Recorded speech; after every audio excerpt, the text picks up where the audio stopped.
días, muchas gracias. Voy al grano directamente, ¿vale? Voy a empezar a hablar de cómo se llega a ser el compositor o compositora de una música para un proyecto audiovisual. A ver, perdón. Vale. Bueno, aquí tenemos los puntos principales de lo que voy a hablar hoy. Y voy a pasar directamente. Bueno, en primer lugar, ¿cómo se llega a ser compositor o compositora de un proyecto audiovisual? Bueno, en primer lugar, hay que componer, ¿vale? Si queremos ser compositores tenemos que crear, tenemos que componer, ¿no? Entonces yo recomiendo a las personas que quieran empezar a meterse en el mundo de la composición para música de cine, que tomen vídeos de internet, spots, vídeos de animación, lo que sea, sin derechos, ¿vale? Que hay bastante por ahí, por internet, para componer sobre eso. No hace falta tener grandes herramientas para componer. Si somos flautistas, con una flauta es suficiente, un micrófono y una flauta, con eso podemos hacer la banda sonora de un cortometraje, por ejemplo, o de algo pequeñito, ¿no? O bien un piano, una guitarra eléctrica o lo que sea. Es decir, para empezar, si no tenemos todas las herramientas no pasa nada. Con lo que tengamos podemos hacer algo suficiente como para mostrar que hacemos música para imagen, ¿no? Y luego, una vez que tenemos varios tipos de vídeos ya compuestos, ¿no? varios tipos de música, yo recomiendo pues, coger un spot publicitario, un cortometraje, algo de animación también para mostrar variedad. Luego tenemos que crear un portfolio de unos 4 o 5 minutos, yo recomiendo no más largo, de algunos cortes de vídeo con música nuestra y que sea eso, variado e interesante, ¿no? El hecho de hacer música sobre imagen ya nos da puntos. Esto no lo hace todo el mundo, ¿vale? Entonces ya da muy buena imagen cuando tenemos música sobre vídeo y hacemos un portfolio cortito. Con eso ya tenemos bastantes puntos. Ahora, el mundo de los contactos y todo eso. Nosotros como músicos o como compositores, a nosotros nos interesa contactar con directores o directoras y productores, ¿vale? Entonces tenemos que dar con directores noveles, ir a escuelas de cine, a directores que se vayan a graduar, que les falte poco para graduarse y todo eso. Y ahí es donde a nosotros nos interesa dirigirnos. Luego hay un punto también, un foco de interés, que son los festivales de cine. No tenemos que irnos al Festival de San Sebastián, no tenemos que irnos al Festival de Málaga. Aquí en la región de Murcia tenemos festivales de cine suficientes, donde ahí vamos a ver a los directores presentando sus películas, presentando sus cortos, y a ellos nos podemos dirigir. Nos podemos dirigir hablándole primero de su proyecto, de su película, de cómo hemos visto su proyecto y luego presentándonos como compositores de música para audiovisuales. Y también recomiendo pues, hacernos una tarjeta para darle a esa persona, ¿no? También el mundo académico es bastante importante. Entonces, hay músicos que tienen una carrera de música, de conservatorio, y otros que no. Igualmente a los que no, yo les recomiendo hacer algún cursillo, algún curso por ahí sobre bandas sonoras, sobre composición o lo que sea. ¿Por qué? Porque ahí en el mundo académico siempre hay un foco para hacer contactos, ¿no? Los profesores que imparten esos cursos pues siempre tienen contactos y siempre son un puente para meternos ahí donde queremos, ¿no? Entonces, yo siempre recomiendo hacer algún curso. Y en España hay buenos cursos de composición de bandas sonoras y para todos los niveles que yo recomiendo siempre hacer algo de eso. Para quien no tenga experiencia de conservatorio y todo eso, se puede meter en algo así y empezar a probar y empezar a meterse en ese mundillo, ¿no? Y luego también yo recomiendo que quien quiera ser compositor o compositora de bandas sonoras vaya a esas ciudades que son foco de la industria del cine, ¿no? Si sabemos que hay más cine en Madrid o sabemos que hay más cine en Barcelona, a lo mejor nos interesa pasar un tiempo allí. Aunque luego volvamos a Murcia, como en mi caso, que yo vivo aquí pero estoy de allá para acá, trabajo con gente de aquí pero también trabajo con gente de Madrid, ¿no? Entonces yo recomiendo a la gente irse a lo mejor un tiempo a hacer contactos en las escuelas de cine de allí, en los festivales de allí, y así conocemos gente. Yo, por ejemplo, cuando me fui a vivir a Madrid, mi compañera de piso era la cámara de no sé qué serie de televisión, ¿no? Entonces, estas cosas suelen pasar, ¿no? En estos ciudades foco del cine. Vale.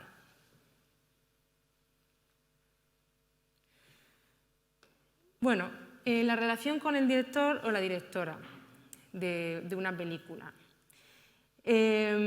Bueno, en primer lugar, si hemos conocido a un director o una directora, que suele ser, como he dicho antes, a lo mejor a través de una escuela de cine que hemos visitado, o a lo mejor hemos ido a un festival de cine y hemos dado con una persona. A mí eso me ha pasado, he conocido a directores de cine jóvenes a los que yo me he dirigido y les he dicho: hola, me ha gustado mucho tu corto, yo hago música de cine y ahora estoy trabajando con un director, por eso, ¿no? Hay que atreverse a eso, ¿no? Una vez que conocemos al director, tenemos que, bueno, vamos a recibir material de su proyecto, ¿no? De su película o cortometraje, nos va a mandar el guión, va a querer que nos leamos el guión y pensaréis: ¿por qué yo como compositor me tengo que leer un guión entero, ¿no? Bueno, eso nos hace empaparnos más en el proyecto y conocer un poco más sobre la visión del director, ¿no? Entonces también nos va a mandar imágenes de inspiración, algún corte del montaje, ¿vale? Y en el tema de la relación con el director, yo recomiendo buscar ahí un equilibrio. La película es su proyecto y nosotros estamos al servicio de su proyecto. O sea, el director es quien tiene la última palabra sobre nuestro trabajo. Entonces es complicado porque tanto el director como nosotros somos creadores y ahí pues cada uno tiene su visión, ¿no? Sobre lo que es conveniente para la imagen, pero al final el director es quien tiene la última palabra, porque es su película, no es nuestra película, ¿vale? Entonces yo ahí recomiendo buscar un equilibrio y siempre escuchar con mucha atención lo que el director nos tiene que decir, porque muchas veces los directores no saben, bueno, la mayoría de las veces los directores no saben de música, ¿vale?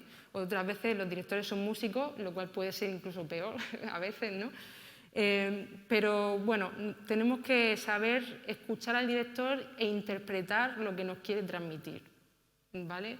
Entonces tenemos que abrir mucho la mente y en ese sentido yo recomiendo también mucho saber mucho de cine y de bandas sonoras. Para poder trabajar con un director tenemos que ver cine y tenemos que escuchar bandas sonoras. ¿Por qué? Porque en un diálogo con un director siempre sale un director que a lo mejor no conocemos y que el director nos menciona, nos dice: ah, como aquella peli de Kieslowski, no sé qué. Pues quizá conviene que te veas las películas de ese director o que ya las hayas visto previamente. Hay millones de películas, millones de directores y seguramente no vamos a conocer todos, pero todo lo que podamos saber y aprender, mejor, ¿vale? Y luego también recomiendo mostrar un grado de entusiasmo por su proyecto. A ver, si el proyecto no nos interesa, no lo cogemos y ya está, ¿vale? Si no nos gusta, no encaja con nosotros, fuera. Pero si nos gusta y le vemos proyección, hay que mostrar cierto entusiasmo y buena energía, porque al final trabajas con una persona, estamos trabajando con personas y tenemos que mostrar una actitud, yo creo, positiva y optimista acerca del proyecto y la satisfacción que nos produce trabajar en este proyecto, ¿no? Entonces es muy importante la energía del equipo de trabajo. Hay una cosa que se llama la spotting session, lo digo en inglés porque se dice así en español también, son términos de música de cine que en español también se dicen así. Spotting session.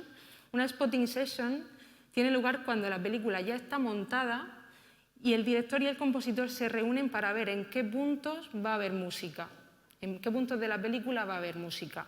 Entonces nosotros como compositores hemos visto todo el montaje y hemos hecho una lista de los puntos donde va a haber música, donde creemos que debe de haber música.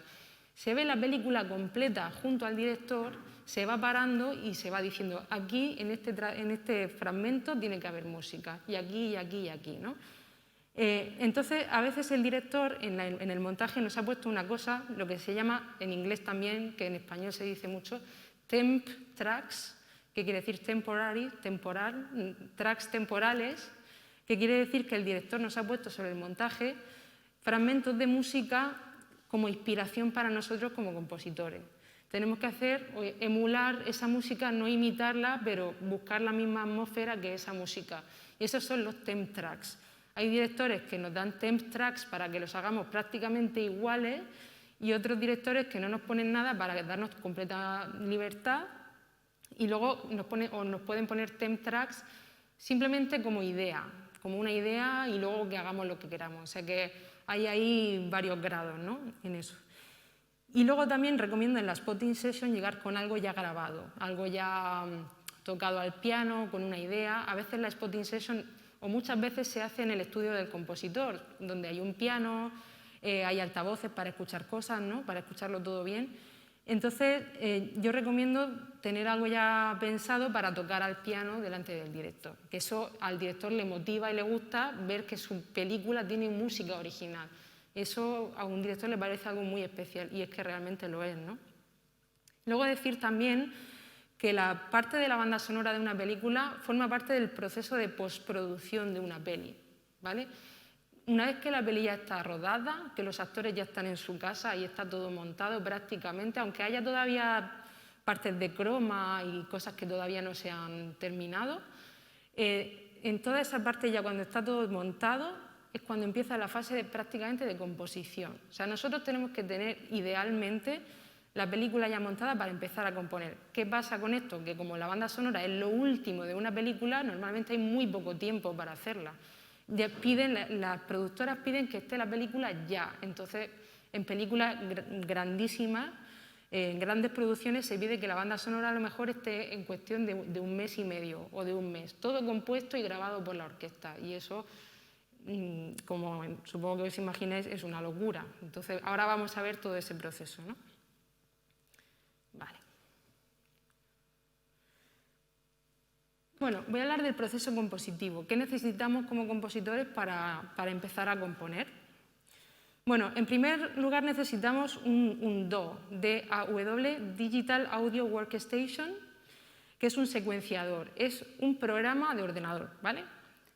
Y este programa sirve para secuenciar, para grabar MIDI, Musical Instrument Digital Interface, que es básicamente recoger datos para grabar instrumentos virtuales. Ahora sigo y explico más. Los secuenciadores más famosos, más conocidos que la gente más utiliza pueden ser Logic Pro, el Cubase, Cubase, FL Studio, Ableton, Studio One, Reason, Pro Tools y luego otras muchas que hay. Pero estas son las más conocidas, ¿no? Yo utilizo Logic Pro, por ejemplo. Bueno, entonces necesitaremos como compositores lo siguiente: un ordenador, ¿vale? Una DAW, una Digital Audio Workstation, es decir, un Logic, un Cubase para secuenciar MIDI. Luego, ¿qué es lo que nosotros secuenciamos? Secuenciamos librerías virtuales con librerías virtuales de instrumentos. Entonces, casas famosas de librerías virtuales: Spitfire, Cinesamples, Native Instruments, Omnisphere, Cinematic Studio Series, 8Dio, por ejemplo. Son librerías virtuales que son muy caras.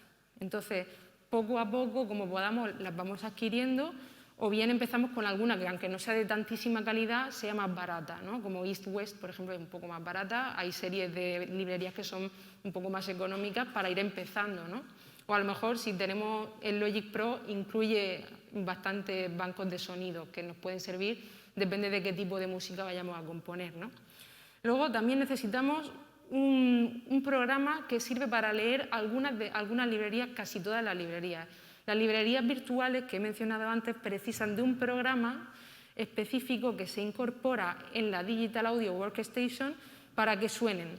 Y este programa es el Kontakt, con K, ¿vale? Kontakt. El Kontakt forma parte de la casa Native Instruments.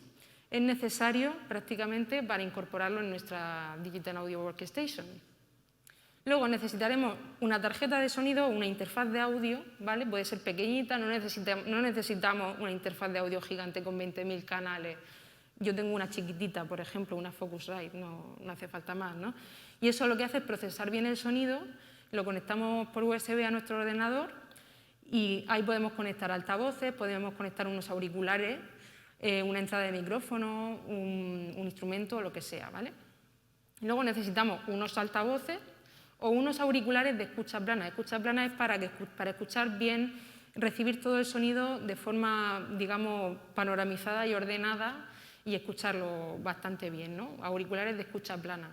Y luego un teclado MIDI, no un teclado de ordenador, un teclado de piano MIDI que se conecta por USB al ordenador. Entonces, repito, ordenador, una DAW, Logic o Cubase o lo que sea, librerías virtuales, el Kontakt, una interfaz de audio, altavoces y un teclado MIDI. ¿vale? Estas 7 cosas son las que nos harían falta. Luego, en nuestra Digital Audio Workstation lo que hacemos es incorporar la película. Podemos meter la película dentro del programa y sobre la película, una vez que tenemos seleccionados todos nuestros instrumentos de librerías virtuales, un violín, una flauta o lo que queramos, componemos sobre el vídeo, ¿vale? Ahora, sigo con el proceso de composición. Imaginemos que hemos seleccionado 28 fragmentos de música que va a haber en nuestra película, con lo cual vamos a crear 28 proyectos de Logic, en este caso. Si yo uso Logic, voy a crear 28 proyectos distintos de Logic. Entonces, en cada proyecto vamos a tener ese fragmento de vídeo que corresponde con lo que vamos a componer, ¿no? Por ejemplo, la introducción de la película, con los créditos iniciales. Ese sería nuestro fragmento número 1. Tenemos el proyecto número 1 y queremos 2 flautas, una marimba, una guitarra y una sección de cuerdas, ¿no? Todo eso lo tenemos en nuestras librerías virtuales y lo vamos a grabar con nuestro teclado MIDI. Cuando yo toque un Do en el teclado MIDI, en la pista de marimba va a sonar un Do de marimba, por ejemplo, ¿no? Luego, dentro de todo esto, si tenemos una escena de acción, por ejemplo, la escena va a tener un pulso. Si es una escena lenta, las escenas van a ir a un tempo muy lento seguramente, van a sucederse las escenas muy despacio. En una escena de acción será al contrario, van a sucederse las imágenes muy deprisa. Y eso, ¿por qué es importante? Porque eso va a determinar el pulso metronómico de nuestra música, normalmente, ¿vale? Entonces, si la escena va cambiando de imágenes, de plano todo el tiempo, pa, pa, pa, pa, pa, nuestra música va a tener un tempo pa, pa, pa, pa, pa. ¿Cómo se identifica eso? De forma muy intuitiva, ¿vale? Yo veo la escena, veo este pulso, voy probando con pulsos metronómicos para que coincida. Y esto se hace así, ¿vale? A veces va a coincidir bien, otras veces no tanto, a veces no vamos a querer que coincida tanto para no ser tan estrictos con el tempo, pero bueno, un poco por ahí, ¿no? El pulso metronómico de cada escena es muy importante y luego veremos por qué. Por una cuestión de sincronía es muy importante, ¿vale? Y luego ya una vez que tenemos el pulso seleccionado, ya nos disponemos a grabar. Grabamos, quiero un violín, tal, voy a probar haciendo esto. Grabamos la música en nuestros proyectos de Logic, ¿vale? Esto lo vamos a llevar a cabo con todos los fragmentos de música que va a haber en la película. Entonces, una vez que tenemos esto, o vamos teniéndolo, se lo enviamos al director. ¿Cómo se lo enviamos al director? En vídeo. Le exportamos el vídeo con la música, no le mandamos la música sola, le mandamos el vídeo con la música, porque el director es una persona visual, necesita ver cosas, no solo escuchar, ver y escuchar necesita, ¿no?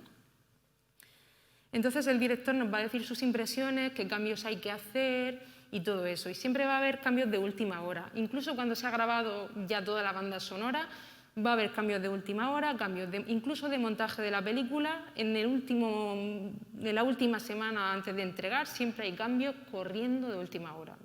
Esto va a pasar mucho.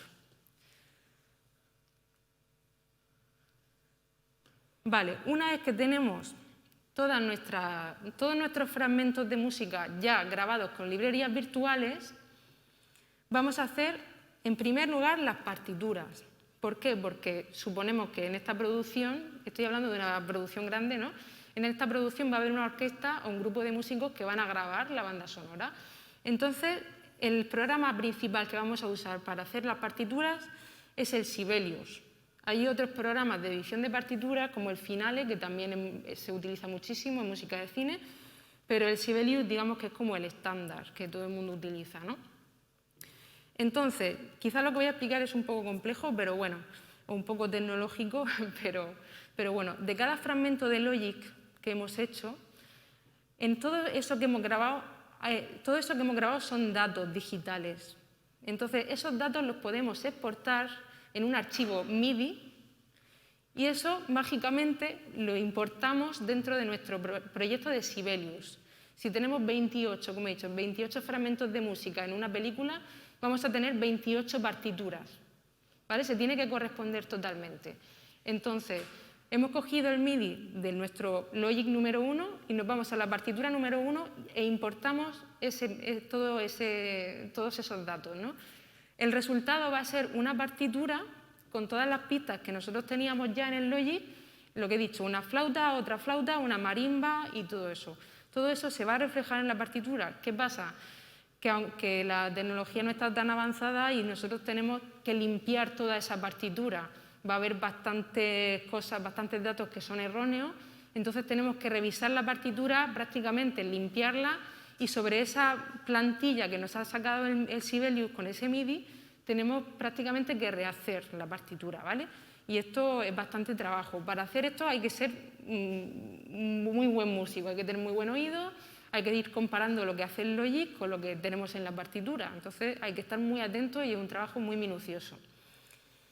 Luego, a la hora de hacer las partituras generales para el director de la orquesta, hay normas. Hay muchas más normas de las que voy a decir, pero voy a decir dos de ellas.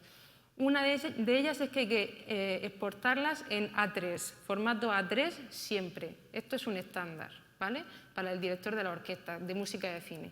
Que no es lo mismo dirigir en un concierto que dirigir en una sesión de grabación. Son cosas completamente distintas. Y luego, por ejemplo, esto es completamente estricto, no se pueden encuadernar las partituras con gusanillo. Parece una tontería, pero no se puede. ¿Por qué? Porque tenemos una sesión de grabación todo microfonado, un estudio todo microfonado, con una orquesta toda microfonada, y si yo paso la hoja, hay un ruidito de gusanillo, del papel con el gusanillo, y eso no se puede permitir, no se puede. Entonces, es un estándar que las páginas de A3 del director vayan pegadas con celo, ¿vale? De hecho, hay la gente que se dedica a esto, que hay gente que vive de hacer estas cosas en estudios de grabación, saben hasta qué tipo de celo hay que comprar, pues yo lo he visto, ¿eh? Y luego, para las partituras para los músicos, hay que imprimirlas siempre, hay que exportarlas siempre en formato A4 y luego el tamaño de cabeza de nota en 7 milímetros. Esto es una opción que aparece dentro del propio Sibelius. Quizás estoy diciendo cosas muy técnicas, pero que son muy importantes. ¿Por qué tienen que ser las notas tan grandes? Porque el músico está un poquito lejos del atril. Entonces tiene que leer bien lo que pone en la partitura. No llega, a lo mejor no le llega a la vista, entonces tiene que estar muy grande para que lo puedan ver. Esto es por el lado de las partituras. Ahora voy a hablar de las sesiones de Pro Tools. Las sesiones de Pro Tools el Pro Tools es como el Logic, pero lo utilizamos más bien para recoger audio. Es un programa de ordenador, ¿vale? Entonces, si tenemos 28 fragmentos de música, tenemos 28 partituras y tenemos 28 sesiones de Pro Tools, que son archivos. Digo sesiones, se le llama sesiones, pero son archivos, ¿vale? Entonces, tenemos nuestra intro, la partitura número 1, nuestro Logic con librerías virtuales número 1 y nuestra sesión de Pro Tools número 1 con lo que vamos a recoger en el estudio de grabación.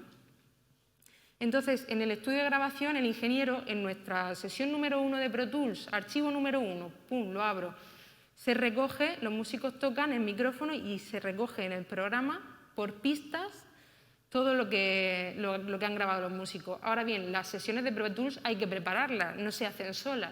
Entonces, yo tengo que seleccionar, si tengo 20 pistas de instrumentos, tengo que crear la sesión con 20 pistas de instrumentos y tengo que importar toda la información de tempo exactamente como viene en el Logic. ¿Por qué? Esto es muy, muy importante.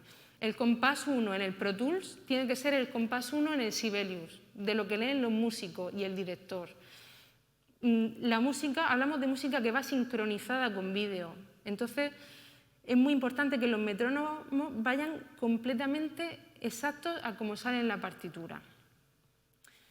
Esto es porque los músicos y el director llevan auriculares durante la sesión de grabación. ¿Por qué llevan auriculares? Porque tienen el metrónomo en la oreja.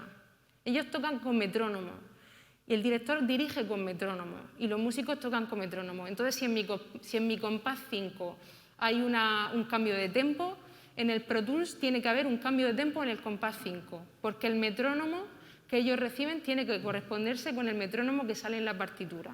Compás 5, negra igual a 75, ¿vale? Tiene que corresponderse todo, religiosamente, Cualquier desfase, cualquier error es pérdida de tiempo y por tanto es pérdida de dinero, ¿vale? Estas sesiones son carísimas para una producción.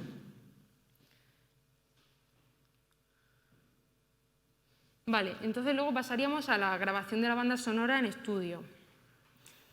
El estudio de grabación, ¿qué nos va a pedir? Por un lado, los archivos en PDF de las partituras generales para el director, lo que he dicho, en A3, y luego las partichelas para los músicos en formato A4 de todos los proyectos, de nuestros 28 proyectos, he dicho 28, pues seguimos con 28 proyectos, y para todos nuestros instrumentos, ¿no?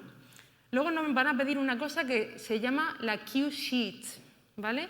La cue sheet, se dice así también en español en música de cine, es una hoja de Excel que recoge los datos de los 28 fragmentos de música que se van a grabar. Y en cada uno de los datos de esos fragmentos indica qué instrumentos tocan en cada uno.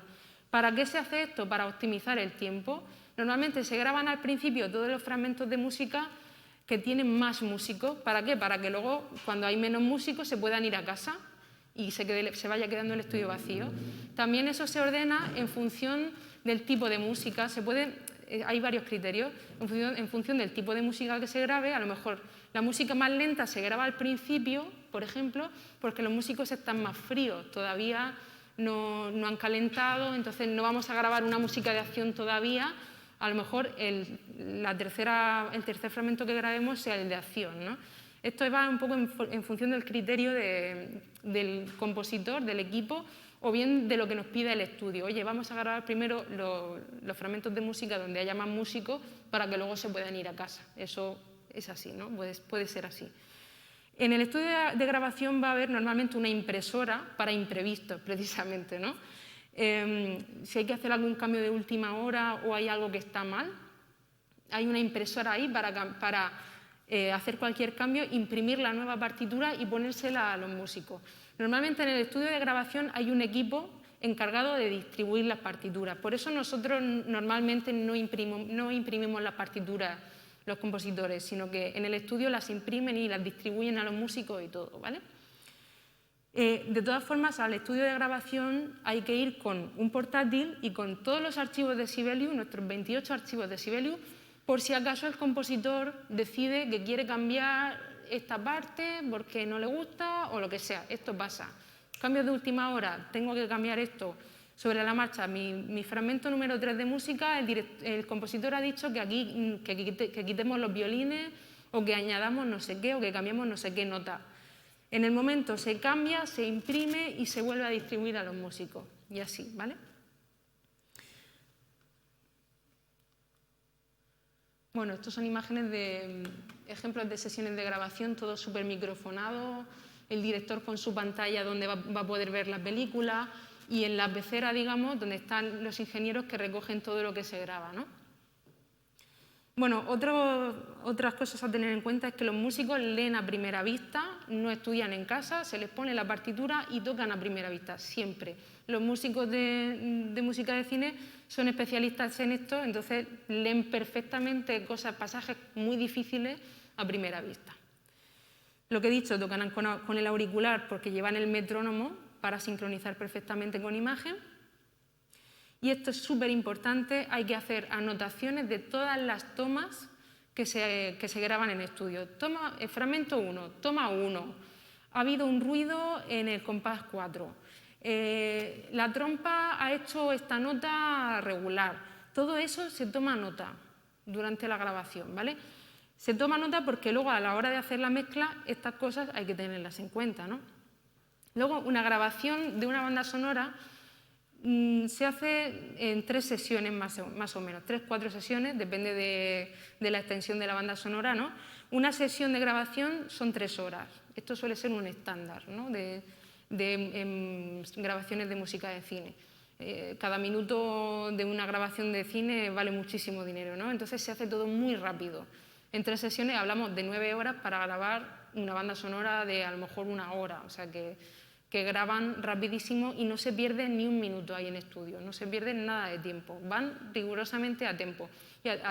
Y además, en cuanto se acaba el tiempo, normalmente los músicos se levantan y se van, ¿vale?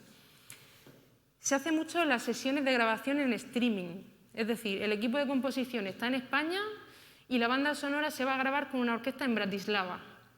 Entonces, se le mandan todos los archivos, ahí hay un estudio de grabación en Bratislava, la orquesta de Bratislava, que tiene su estudio de grabación, su director, su ingeniero de sonido, tienen un presupuesto por sesión de grabación y ellos graban todo y luego nos lo envían, ¿vale? Y nosotros vemos la grabación en streaming, la vemos a través de alguna plataforma, bueno, Skype no se utiliza, alguna otra, con más calidad, ¿no? Para ver en directo a la orquesta y escucharla. Y esto se hace muchísimo, muchísimo, sobre todo con orquestas del este que son más baratas, ¿no? Y luego el ingeniero de sonido recoge todo el material grabado en las sesiones y en el día, prácticamente en el día, es entregado ya al equipo de composición. Después de todo esto viene el proceso de mezcla. En el proceso de mezcla tenemos que coger las anotaciones que hemos tomado durante la grabación para que el ingeniero haga toda esa mezcla, ¿no? Y bueno, esto se hace muchísimo y es que lo que se ha grabado, aparte de mezclarlo y editarlo, ecualizarlo y hacer magia con ello, a eso se le pueden incorporar librerías virtuales del Logic que hemos grabado al principio de todo este proceso, ¿vale?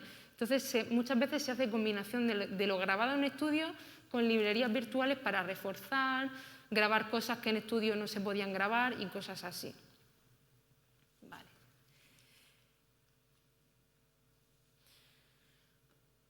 Bueno, voy a hablar un poco de las salidas profesionales dentro de un equipo de composición, aunque voy a decir primero algunos aspectos a tener en cuenta. Vale. A veces los compositores conocen todo el proceso creativo, pero no tienen destreza tecnológica. A veces no tienen tiempo de orquestar y arreglar bien su música, porque, como he dicho, el proceso de composición de una banda sonora va rapidísimo, en cuestión de un mes hay que hacer una banda sonora.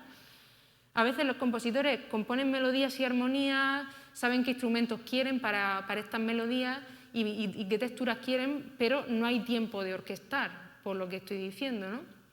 Entonces, ahí es donde entra el equipo de composición de una banda sonora.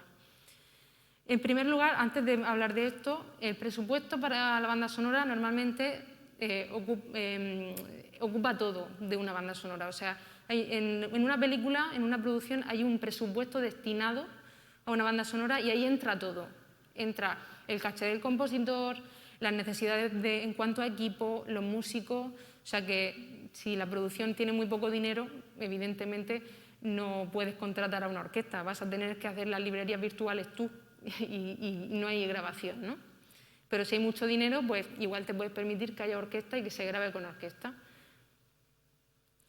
Y bueno, entonces, dicho esto, en el equipo de composición de una banda sonora está el compositor o compositora como cabeza del equipo que siempre va a saber todo lo que se hace, ¿no? Es quien compone la música y está al tanto de todo y sabe hacer todo, sabe orquestar, sabe editar partituras, pero no siempre puede hacerlo todo porque es un proceso que lleva un mogollón de trabajo, ¿no?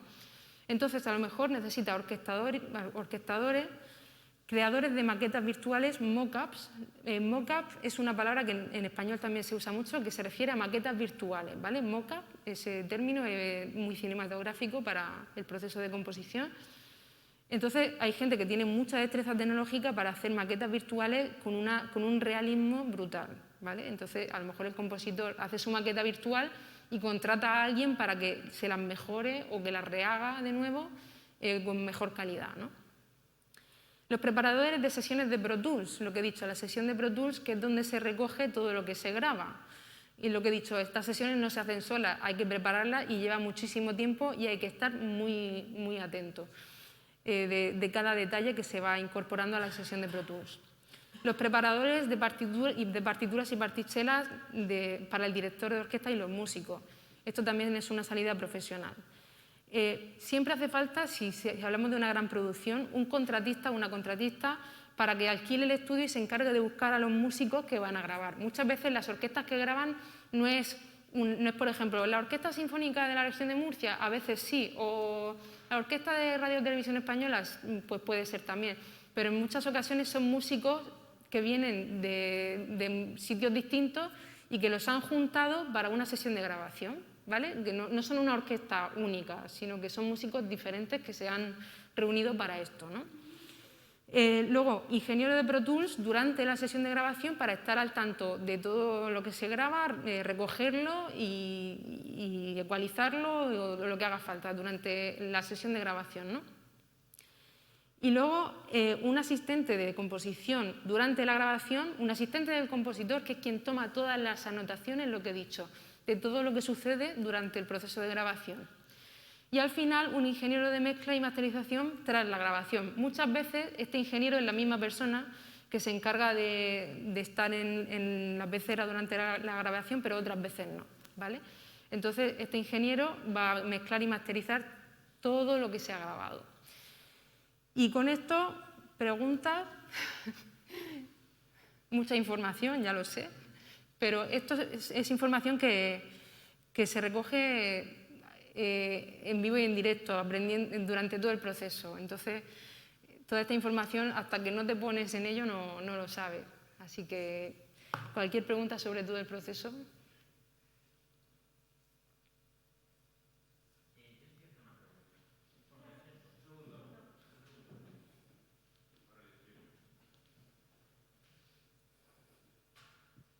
A ver, quería preguntarte, en el momento en el que has comentado lo del mock-up, la maqueta virtual, ¿el objetivo de hacer un mock-up es para no tener que grabar después con una orquesta real? O sea, crear un sonido virtual que un ingeniero te perfeccione lo máximo posible, pero para después no tener que grabarlo con orquesta, ¿o para qué se utiliza exactamente la maqueta virtual? Normalmente hablamos de un mundo donde todo se hace con mucha calidad, o sea, donde hay que presentarlo todo perfectamente bien y que el director se haga, no solo el director, también los productores de la película y todo, escuchen todo lo más realista posible.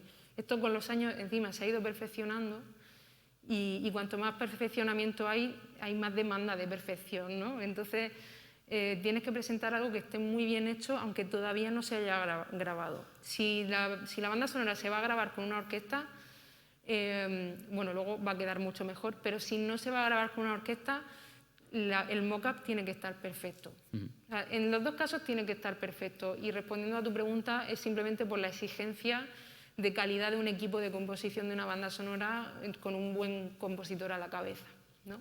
Entonces se demanda mucha calidad.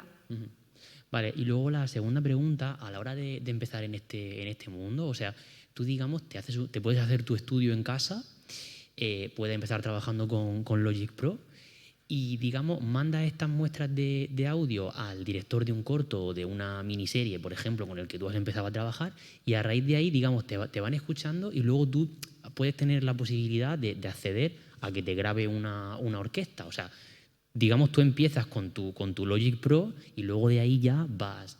O, por ejemplo, ¿tú cómo lo hiciste cuando empezaste? ¿Terminaste el conservatorio y empezaste a hacer esto? Porque está súper bien, ¿no?, la charla, pero claro, a la hora de empezar es como que da miedo y no sabes por dónde. Yo estoy todavía en proceso, ¿vale? O sea, estoy ahí en medio. Yo soy parte de un equipo, de varios equipos de composición, no como compositora.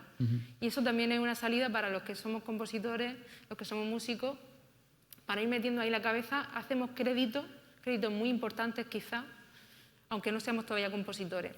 Mientras tanto, como compositores vamos dirigiéndonos, como he dicho al principio, a estos directores noveles y a productoras pequeñas y así, ¿vale? Ir a lo más alto es muy difícil si no tienes todavía cierta experiencia. En mi caso, la experiencia que yo he cogido ha sido empezando como asistente de otros compositores. Yo salí del conservatorio o estaba terminando el conservatorio en composición. En mi último año yo ya empecé a mandar emails. Además, en mi caso tuve mucha suerte porque mandando emails conseguí algo, cosa muy extraña, ¿no? Entonces, también a través de un curso muy importante que hice en Madrid de composición de bandas sonoras, hice unos muy buenos contactos, ¿no? Es lo que he dicho antes del mundo académico. Entonces, los compositores necesitan asistentes. Ahí hacemos créditos como asistentes y con esos créditos llamamos la atención de otros directores noveles, que son noveles pero que son buenos, jolín, hay que decirlo, que están nominados a premios y cosas así. Y ahí llamamos su atención también para hacer la música de su proyecto. Esos proyectos no van a tener presupuesto para una orquesta. Poco a poco, conforme vayamos conociendo a gente, esa gente va a estar cada vez más arriba. Es una carrera de mucho tiempo. Esto no es de un día a otro, he salido del conservatorio y boom, Netflix, orquesta, y eso no es así. No sé si he respondido a tu pregunta.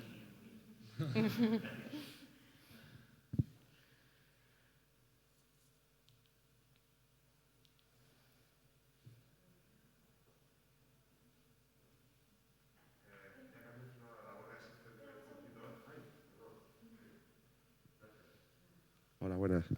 Pues quería preguntarte por esto, por la labor del asistente, más o menos. ¿Podrías explicarnos brevemente cuáles son las funciones del asistente de compositor? ¿Cuáles son las funciones? Sí, así de forma más concreta. Bueno, en base a lo que he explicado al final, depende un poco del perfil que tengas.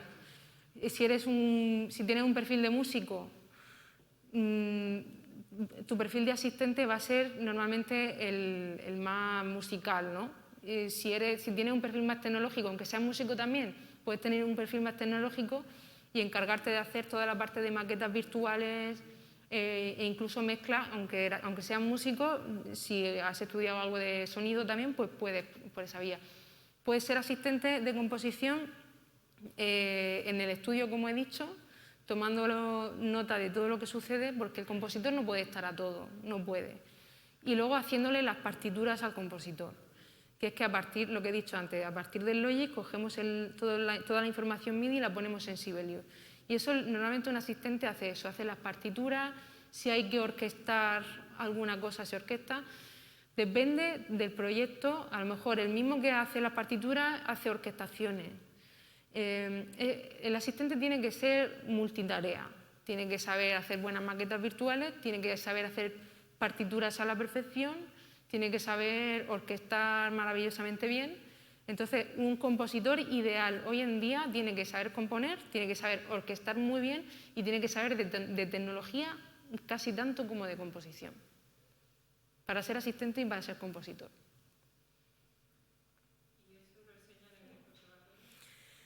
Pues en general depende de qué profesor te toque y todo eso, pero podemos decir que no.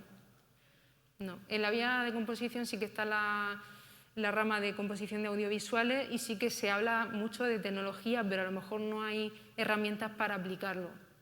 Entonces se aprende todo esto un poco sobre la marcha. Depende de la suerte que tengas con el profesor que te toque en el conservatorio. Esa es mi experiencia. Yo tuve suerte, pero...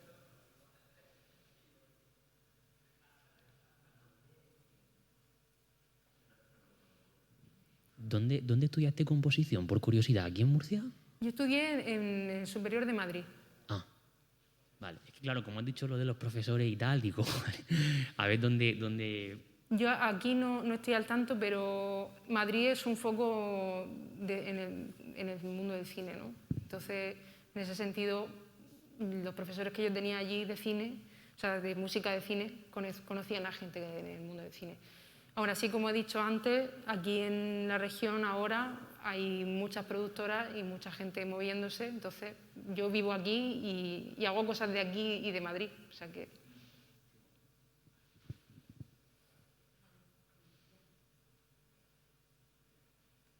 Ya está, vale.